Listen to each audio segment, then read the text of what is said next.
ಬಾಗಲಕೋಟೆಯಲ್ಲಿ ಉಪಚುನಾವಣೆ ಕಾವು ರಂಗೇರ್ತಾ ಇದೆ. ಮೇಟಿಯವರ ಕುಟುಂಬದಲ್ಲಿ ಟಿಕೆಟ್ ಪೈಪೋಟಿ ಈಗಾಗಲೇ ಶುರುವಾಗ್ಬಿಟ್ಟಿದೆ. ಈ ಟಿಕೆಟ್ನ ಯಾರಿಗೆ ಕೊಡಬೇಕು, ಯಾರಿಗೆ ಕೊಡಬಾರ್ದು ಅಂತ ಹೇಳಿ ಬಹಳಷ್ಟು ಸಭೆಗಳನ್ನ ಮಾಡ್ತಿದ್ದಾರೆ, ಚರ್ಚೆಗಳನ್ನ ಮಾಡ್ತಿದ್ದಾರೆ. ಆದರೆ ನಿರ್ಧಾರ ಏನಾಗುತ್ತೆ ಅನ್ನುವಂಥದ್ದೇ ಕುತೂಹಲ. ಮೇಟಿಯವರ ಕುಟುಂಬದಲ್ಲಿ ಟಿಕೆಟ್ ಪೈಪೋಟಿ ಜೋರಾಗ್ತಾ ಇದೆ. ಟಿಕೆಟ್ಗಾಗಿ ಬಾಗಲಕೋಟೆ ಕಾಂಗ್ರೆಸ್ನಲ್ಲಿ ಒಡಕು. ಮೇಟಿ ಕುಟುಂಬದಲ್ಲೇ ಭಿನ್ನಾಭಿಪ್ರಾಯ ಶುರುವಾಗಿದೆಯಾ? ಟಿಕೆಟ್ಗಾಗಿ ಮೇಟಿ ಕಿರಿಯ ಪುತ್ರಿ ಮಹಾದೇವಿ ಬಹಳ ಆಸೆಯನ್ನೇ ಇಟ್ಕೊಂಡಿದ್ದಾರೆ. ಪಕ್ಷ ಟಿಕೆಟ್ ಕೊಟ್ರೆ ನನ್ನ ಕರ್ತವ್ಯ ನಿಭಾಯಿಸ್ತೀನಿ ಅಂತ ಹೇಳಿದ್ದಾರೆ. ಈ ಕುರಿತು ನಮ್ಮ ಬಾಗಲಕೋಟೆ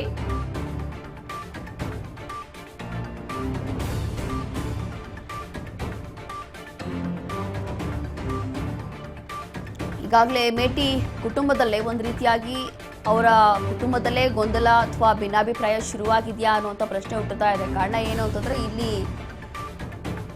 ಯಾರಿಗೆ ಟಿಕೆಟ್ ಕೊಡಬೇಕು ಅನ್ನುವಂಥ ಚರ್ಚೆ, ಸಭೆಗಳಾಗ್ತಾ ಇದೆ. ಅದರಲ್ಲೂ ಕೂಡ ಬಾಗಲಕೋಟೆ ಉಪಚುನಾವಣೆ ಅಂತಂದ್ರೆ ಇನ್ನ ಯೋಚನೆ ಮಾಡಿ ಇನ್ನು ಯಾವ ಮಟ್ಟಕ್ಕೆ ಇರುತ್ತೆ ಅಂತ ಹೇಳಿ ಈಗಾಗಲೇ ಬಹಳಷ್ಟು ಕಾಂಪಿಟೇಷನ್ ಇದೆ ಆ ಭಾಗದಲ್ಲಿ. ಹಾಗಾಗಿ ಉಪಚುನಾವಣೆ ಅಂತಂದ್ರೆ ಇನ್ನ ಜಾಸ್ತಿ ಇರುತ್ತೆ ಇಲ್ಲಿ.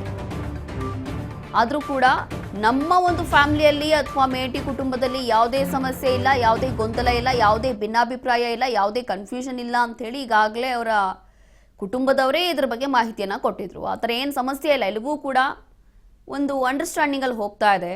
ಸಭೆ ಮಾಡ್ತಾ ಇದ್ದೀವಿ, ಯಾರಿಗೆ ಕೊಟ್ಟರೆ ಸರಿ ಹೋಗ್ಬೋದು, ಯಾರಿಗೆ ಟಿಕೆಟ್ ಕೊಟ್ಟರೆ ಉತ್ತಮವಾದಂಥ ಒಂದು ಅಧಿಕಾರದ ಚುಕ್ಕಾಣಿ ಹಿಡಿಬಹುದು, ಎಲ್ಲವೂ ಕೂಡ ಚರ್ಚೆ ಮಾಡಿ ಅದಾದ ನಂತರ ನಾವು ಅನೌನ್ಸ್ ಮಾಡ್ತೀವಿ, ಅಂದರೆ ಟಿಕೆಟ್ ಯಾರಿಗೆ ಕೊಡ್ತೀವಿ ಅಂತೇಳಿ ಅಧಿಕೃತವಾಗಿ ಘೋಷಣೆ ಮಾಡ್ತೀವಿ ಅಂತೇಳಿ ಈಗಾಗಲೇ ಮಾಹಿತಿಯನ್ನು ಕೊಟ್ಟಿದ್ದಾರೆ.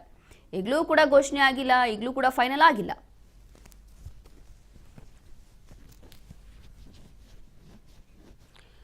ಮತ್ತಷ್ಟು ಮಾಹಿತಿಯನ್ನ ಕೊಡ್ತಾರೆ ನಮ್ಮ ಪ್ರತಿನಿಧಿ ಮುರುಗೇಶ್ ಹಳ್ಳಿ. ಮುರುಗೇಶ್, ಇಲ್ಲಿ ಮೇಟಿ ಕುಟುಂಬದಲ್ಲಿ ಯಾರಿಗೆ ಟಿಕೆಟ್ ಸಿಗುತ್ತೆ ಅನ್ನೋಂಥದ್ದು ಬಹಳಷ್ಟು ಗೊಂದಲ ಇದೆ. ಆದರೂ ಕೂಡ ಅವ್ರ ಫ್ಯಾಮಿಲಿಯಲ್ಲಿ ಏನು ಸಮಸ್ಯೆ ಇಲ್ಲ, ಏನು ಗೊಂದಲ ಇಲ್ಲ, ಎಲ್ಲವೂ ಕೂಡ ಭಿನ್ನಾಭಿಪ್ರಾಯ ಏನೂ ಇಲ್ಲ, ಒಂದು ಒಳ್ಳೆಯ ತೀರ್ಮಾನಕ್ಕೆ ಬರ್ತೀವಿ, ಘೋಷಣೆ ಮಾಡ್ತೀವಿ ಅಂತ ಹೇಳಿದ್ದಾರೆ. ಆದರೂ ಯಾರಿಗೆ ಸಿಗಬಹುದು ಅಂತ ಹೇಳಿ ಟಿಕೆಟ್?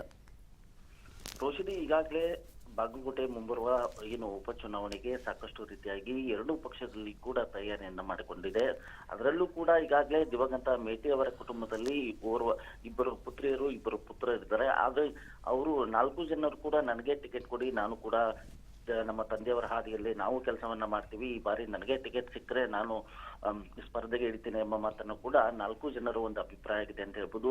ಅದರ ಜೊತೆಯಾಗಿ ಇರ್ತಕ್ಕಂಥ ಈಗಾಗಲೇ ಉಮೇಶ್ ಮೇಟಿ ಆಗಿರ್ಬೋದು, ಮತ್ತು ಮಲ್ಲಿಕಾರ್ಜುನ್ ಮೇಟಿ, ಮತ್ತು ಬಾಯಕ್ಕ ಮೇಟಿ, ಮತ್ತು ಮಹಾದೇವಿ ಮೇಟಿ ಅವರು ನನಗೆ ಟಿಕೆಟ್ ಕೊಡಿ ಎಂಬ ಮಾತನ್ನು ಕೂಡ ಹೇಳ್ತಾ ಇದ್ದಾರೆ. ಹೀಗಾಗಿ 4 ಏನು ಮನೆ ಒಂದು 3 ಬಾಗಿಲು ಎಂಬಂತೆ ಕಾಂಗ್ರೆಸ್ ಪಕ್ಷದಲ್ಲಿ ಆಗಿದೆ ಅಂತ ಹೇಳ್ಬೋದು. ಹೀಗಾಗಿ ಇವರನ್ನ ಒಂದು ರೀತಿಯಾಗಿ ಈಗಾಗಲೇ ವರಿಷ್ಠರು ಕೂಡ ಬಂದು, ಈಗಾಗಲೇ ಮುಖಂಡರು ಬಂದು ಅವರನ್ನ ಮನವೊಲಿಸುವಂತ ಕೆಲಸಕ್ಕೆ ಮುಂದಾಗಿದ್ದಾರೆ. 4 ಜನರಲ್ಲಿ ಒಬ್ಬರಿಗೆ ಒಂದು ಟಿಕೆಟ್ ಅನ್ನ ಕೊಡುವುದಾಗಿ ಈಗಾಗಲೇ ಕಾಂಗ್ರೆಸ್ ಮುಖಂಡರು ಮಾಹಿತಿಯನ್ನ ತಿಳಿಸಿದ್ದಾರೆ. ಮೊನ್ನೆಷ್ಟೇ ಈಗಾಗಲೇ ಜಿಲ್ಲಾಧ್ಯಕ್ಷರಾಗಿರ್ತಕ್ಕಂತಹ ನಂಜನಮಠ ಅವರ ನೇತೃತ್ವದಲ್ಲಿ ಈಗಾಗಲೇ ಸಭೆಯನ್ನ ಕೂಡ ಮಾಡಿ ಒಬ್ಬೊಬ್ಬರನ್ನ ಒಂದು ಜೊತೆಯಾಗಿ 4 ಜನ ಮಕ್ಕಳನ್ನ ಒಂದು ಮಾತುಕತೆಯನ್ನ ನಡೆಸಿದ್ದಾರೆ. ಆದ್ರೆ ಇನ್ನೂವರೆಗೆ ಯಾರಿಗೆ ಟಿಕೆಟ್ ಕೊಡ್ತೀವಿ ಅನ್ನೋದು ಇನ್ನೂ ಯಾರು ಕಾಂಗ್ರೆಸ್ ಮುಖಂಡರು ಸ್ಪಷ್ಟವಾಗಿ ತಿಳಿಸಿಲ್ಲ. ಹೀಗಾಗಿ ಇನ್ನೂ ಜನ 4 ಮೇಟಿಯವರ ಪುತ್ರರು ಮತ್ತು ಪುತ್ರಿಯರು ಒಂದು ಟಿಕೆಟ್ಗಾಗಿ ಸಾಕಷ್ಟು ಆಕಾಂಕ್ಷಿಗಳಿದ್ದಾರೆ. ಆದ್ರೆ ಎಲ್ಲ ಒಂದ್ ಕಡೆ ಅವರಲ್ಲೇ ಒಂದು ವೈಮನಸ್ಸು ಕೂಡ ಕಂಡು ಬರ್ತಾ ಇದೆ ಅಂತ ಹೇಳ್ಬೋದು. ಹೀಗಾಗಿ ಯಾರಿಗೆ ಟಿಕೆಟ್ ಸಿಗತ್ತೆ ಅನ್ನೋದನ್ನ ಸಾಕಷ್ಟು ಒಂದು ಕುತೂಹಲ ಮನೆ ಮಾಡಿದೆ. ಆದ್ರೆ ಎಲ್ಲರೂ ಯಾರಿಗೆ ಒಬ್ಬರಿಗೆ ಟಿಕೆಟ್ ಕೊಟ್ಟರು ಎಲ್ಲರೂ ನಿಂತ್ಕೊಂಡು ಆ ಎಲೆಕ್ಷನ್ ಅನ್ನ ಮಾಡಬೇಕು ಅನ್ನೋದು ಕಾಂಗ್ರೆಸ್ ಮುಖಂಡರ ಒಂದು ಮಾತಾಗಿದೆ. ಆದ್ರೆ ಯಾವ ರೀತಿಯಾಗಿ ಮುಂದಿನ ದಿನಮಾನಗಳಲ್ಲಿ ಟಿಕೆಟ್ ಕೊಟ್ಟ ನಂತರ ಏನಾಗತ್ತೆ ಅನ್ನೋದು ಒಂದು ಕಂಡು ಬರ್ತಾ ಇದೆ ಅಂತ ಹೇಳ್ಬೋದು. ಆದ್ರೆ ಜೊತೆಯಾಗಿ ಈಗಾಗಲೇ ಮಹಾದೇವಿ ಮೇಟಿ ಅವರು ಒಂದು ಬಾರಿ ನನಗೆ ಟಿಕೆಟ್ ಕೊಡದೆ ಹೋದ್ರೆ ನಾನು ಬಂಡಾಯ ಅಭ್ಯರ್ಥಿಯಾಗಿ ಕಣಕ್ಕಿಳಕ್ಕೆ ಮುಂದಾಗಿದ್ದೇನೆ ಎಂಬ ಮಾತನ್ನು ಕೂಡ ಈಗಾಗಲೇ ರಾಜ್ ಜೊತೆ ಹಂಚಿಕೊಂಡಿದ್ದಾರೆ ಅಂತ ಹೇಳ್ಬೋದು. ರೋಷಿನಿ, ಎಸ್, ಥ್ಯಾಂಕ್ ಯು ಮುರುಗೇಶ್ ನಿಮ್ಮೆಲ್ಲ ಮಾಹಿತಿಗಾಗಿ. ಇನ್ನು ಬಾಗಲಕೋಟೆ ಉಪಚುನಾವಣೆ ವಿಚಾರಕ್ಕೆ ಸಂಬಂಧಪಟ್ಟಂತೆ ನಮ್ಮ ಪ್ರತಿನಿಧಿ ಮುರುಗೇಶ್ ಹಳ್ಳಿ ಮೇಟಿಯವರ ಕಿರಿಯ ಪುತ್ರಿ ಮಹಾದೇವಿ ಮೇಟಿಯವರ ಜೊತೆ ಚಿಟ್ಚಾಟ್ ಮಾಡಿದ್ದಾರೆ. ಏನ್ ಹೇಳಿದ್ದಾರೆ ಬನ್ನಿ ನೋಡೋಣ. ದಿವಂಗತ ಎಚ್.ವೈ. ಮೇಟಿಯವರ ನಿಧನ ಹಿನ್ನೆಲೆಯಲ್ಲಿ ಬಾಗಲಕೋಟೆಯಲ್ಲಿ ಈಗಾಗಲೇ ಮುಂಬರುವ ಉಪಚುನಾವಣೆಗೆ ಸಾಕಷ್ಟು ಸಕಲ ಸಿದ್ಧತೆಗಳು ನಡೀತಾ ಇದೆ ಅಂತ ಹೇಳ್ಬೋದು. ಹೀಗಾಗಿ ಮೇಟಿ ಅವರ ಕುಟುಂಬದಲ್ಲಿ 2 ಸಹೋದರಿಯರು ಮತ್ತು 2 ಸಹೋದರರಿದ್ದಾರೆ. ಅವರಿಗೆ ಈಗಾಗಲೇ 4 ಜನರು ಕೂಡ ನಾನು ಕೂಡ ಒಂದು ಅಭ್ಯರ್ಥಿಯಾಗಿ ಕ್ಷೇತ್ರದಲ್ಲಿ ನನಗೆ ಟಿಕೆಟ್ ಕೊಟ್ಟರೆ ನಾನು ಕೂಡ ಅಭಿವೃದ್ಧಿ ಹತ್ರ ಕೆಲಸವನ್ನು ಮಾಡ್ತೀನಿ ಎಂಬ ಮಾತನ್ನು ಕೂಡ ಹೇಳ್ತಾ ಇದ್ದಾರೆ. ಹೀಗಾಗಿ ಇವತ್ತು ನಮ್ಮ ಜೊತೆ ಮೇಟಿಯವರ ಮಗಳಾಗಿರ್ತಕ್ಕಂಥ ಮಹಾದೇವಿ ಮೇಟಿ ಅವರಿದ್ದಾರೆ. ಅವರು ಕೂಡ ತಾವು ಕೂಡ ಆಕಾಂಕ್ಷಿ ಇದ್ದೀನಿ, ನನಗೂ ಕೂಡ ಒಂದು ಈ ಬಾರಿ ಟಿಕೆಟ್ ಕೊಟ್ಟರೆ ನಾನು ಕೂಡ ಕ್ಷೇತ್ರದ ಅಭಿವೃದ್ಧಿ ಕೆಲಸವನ್ನು ಮಾಡ್ತೀನಿ ಎಂಬ ಮಾತನ್ನು ಕೂಡ ಹೇಳ್ತಾ ಇದ್ದಾರೆ. ಸ್ವತಃ ಈಗ ಅವರೇ ನಮ್ಮ ಜೊತೆ ಇದ್ದಾರೆ, ಅವರನ್ನ ಕೇಳೋಣ. ಮೇಡಮ್, ನೀವು ಕೂಡ ಈ ಬಾರಿ ಆಕಾಂಕ್ಷಿ ಇದ್ದೀರಿ, ನಿಮಗೆ ಯಾಕೆ ಟಿಕೆಟ್ ಕೊಡಬೇಕಂತ? ನಮಸ್ಕಾರ. ಬಾಗಲಕೋಟೆ ಜನತೆಗೆ ಮಹಾದೇವಿ ಉಲ್ಲಪ್ಪ ಮೆಟ್ಟಿ ಮಾಡುವ ನಮಸ್ಕಾರಗಳು. ನನಗೆ ಯಾಕೆ ಕೊಡಬೇಕು ಅಂತಂದ್ರೆ, ಇಷ್ಟು ದಿವಸ ನಾವು ಅಪ್ಪಾರ ಜೋಡಿ ನಾನು ಅವ್ರ ಅಧಿಕಾರ ಮಾಡೋದನ್ನು ನೋಡಿದ್ದೀನಿ. ಅವ್ರ ಜೋಡಿ ನಾನು 30 ವರ್ಷ ಎಲೆಕ್ಷನ್ ಎಲ್ಲ ಮಾಡೀನಿ. ರಾಜಕೀಯನೂ ಮಂದಿ ಹೆಂಗೆ ಇದನ್ನು ಮಾಡಬೇಕು, ಸಂಭಾಳಿಸ್ಬೇಕು, ಅವ್ರ ಕೆಲಸಗಳನ್ನು ಹೆಂಗೆ ನಾವು ನಿರ್ವಹಿಸ್ಬೇಕು ಅನ್ನೋದು ನನಗೆಲ್ಲ ಗೊತ್ತೈತಿ.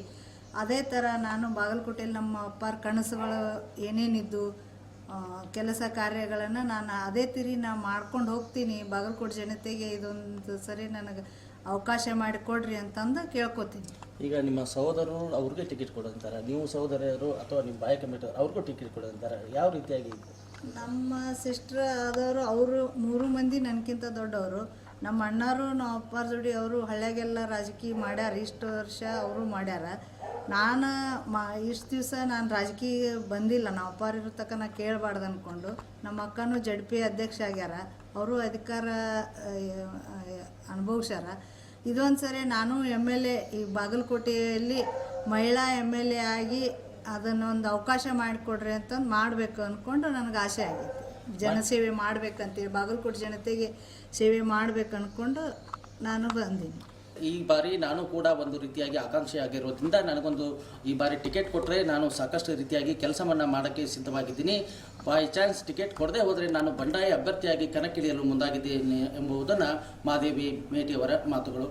ಕ್ಯಾಮರಾಮನ್ ಸಚಿನ್ ಜೊತೆ ಮುರುಗೇಶಹಳ್ಳಿ, ರಾಜ್ ನ್ಯೂಸ್, ಬಾಗಲಕೋಟೆ. ಎಸ್ಲಿ ಮೇಟಿಯವರ ಕಿರಿಯ ಪುತ್ರಿ ಹೇಳ್ತಾ ಇರುವಂಥದ್ದು, ನನಗೂ ಕೂಡ ಒಂದು ಅವಕಾಶ ಕೊಡಿ, ನಾನು ಕೂಡ ಜನಸೇವೆ ಮಾಡ್ತೀನಿ, ಅಥವಾ ರಾಜಕೀಯದಲ್ಲಿ ನನಗೂ ಸ್ವಲ್ಪ ಅನುಭವ ಇದೆ, ಹಾಗಾಗಿ ನಮ್ಮ ಕ್ಷೇತ್ರಕ್ಕೋಸ್ಕರ ಒಂದು ಉತ್ತಮ ಕೆಲಸ ಕಾರ್ಯವನ್ನು ಮಾಡ್ತೀನಿ, ಅದೇ ನನ್ನ ಆಸೆ ಇರೋದು. ಹಾಗಾಗಿ ಒಂದು ಅವಕಾಶವನ್ನು ಕೊಟ್ಟರೆ ಭಾಳ ಒಳ್ಳೆಯದು. ಆ ಒಂದು ಟಿಕೆಟ್ ನನಗೆ ಸಿಕ್ಕಿದ್ರೆ ನಾನು ಕೂಡ ಒಂದು ಒಳ್ಳೆಯ ಅಭಿವೃದ್ಧಿ ಮಾಡುವಂಥದ್ದು, ಜನಸೇವೆ ಕೆಲಸ ಮಾಡ್ತೀನಿ ಅಂತ ಒಂದು ಮಾತನ್ನು ಹೇಳಿದ್ದಾರೆ.